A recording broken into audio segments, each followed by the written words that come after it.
Shalom, kita berjumpa kembali. Bapak dan Ibu, pada video kemarin saya sudah menyampaikan kepada kita bahwa kita harus mempersiapkan diri untuk menyongsong Yesus, karena Yesus juga telah mempersiapkan dirinya untuk datang menjemput kita gerejanya. Jadi bagaimana caranya agar kita dapat mempersiapkan diri dengan baik? Di dalam Wahyu pasal yang ke-22 ayat yang ke-21 mengatakan, kasih karunia Tuhan Yesus menyertai kamu sekalian.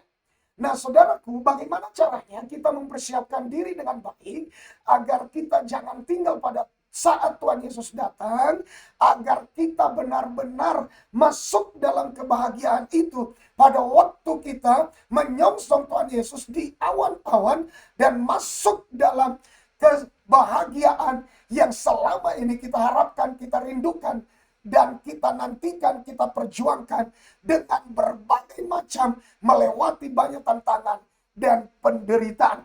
Alkitab berkata, saudaraku, caranya adalah kita harus hidup dalam kasih karunia. Mengapa gereja, mengapa saya dan saudara harus hidup dalam kasih karunia Tuhan Yesus Kristus?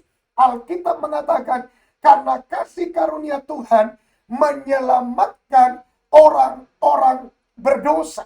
Karena di dalam Titus pasal 2 ayat 11 mengatakan, karena kasih karunia Allah yang menyelamatkan kamu, ya, menyelamatkan semua manusia sudah nyata. Artinya bahwa hanya memungkinkan orang bisa diselamatkan kalau ada kasih karunia Tuhan di atasnya. Nah, untuk itu Bapak Ibu, supaya setiap kita memiliki kekuatan, kemampuan, dapat bertahan melewati tantangan, penderitaan, dan berbagai macam bahkan aniaya yang akan datang, kita butuh kasih karunia. Nah, sebab kasih karunia itu menyempurnakan kehidupan kita menurut 1 Petrus 5 ayat yang ke-10. Dan Allah sumber segala kasih karunia yang telah memanggil kamu dalam Kristus kepada kemuliaan yang kekal akan melengkapi, meneguhkan, menguatkan, dan mengokohkan kamu sesudah kamu menderita seketika. Jadi saudaraku yang dikasihi Tuhan, bagaimana caranya agar kita, saudaraku, dapat bertahan melewati berbagai tantangan, godaan, bahkan aniaya di dalam persiapan menyongsong kedatangan Tuhan? Kita butuh kasih karunia. Karena kasih karunia lah yang menyelamatkan semua orang berdosa.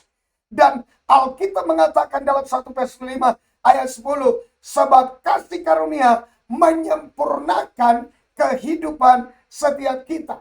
Jadi kasih karunia Tuhan itu menyelamatkan dan menyempurnakan semua sidang jemaat, mempelai wanita Kristus. Di dalam 1 Petrus 2 ayat 19 mengatakan, sebab adalah kasih karunia jika seorang karena sadar akan kehendak Tuhan menanggung penderitaan yang ia tidak harus tanggung. Jadi saudaraku yang dikasihi Tuhan, kasih karunia memampukan kita melewati penderitaan. Ya, melewati penderitaan demi penderitaan yang datang untuk melemahkan iman kita, menjatuhkan kita, bahkan untuk menggagalkan kita masuk di dalam pengangkatan menyongsong Tuhan di awan-awan permai. Jadi praktek hidup dalam kasih karunia adalah kesiapan atau kerelaan untuk menderita bagi Kristus. Itulah praktek hidup di dalam kasih karunia. Kalau saudara tidak bisa hidup takut menderita, takut sengsara, takut dianiaya, dan takut segala macam, takut lapar, takut haus, takut capek di dalam menantikan menyongsong kedatangan Tuhan kali yang kedua, maka saya pastikan saudara tidak hidup di bawah kasih karunia.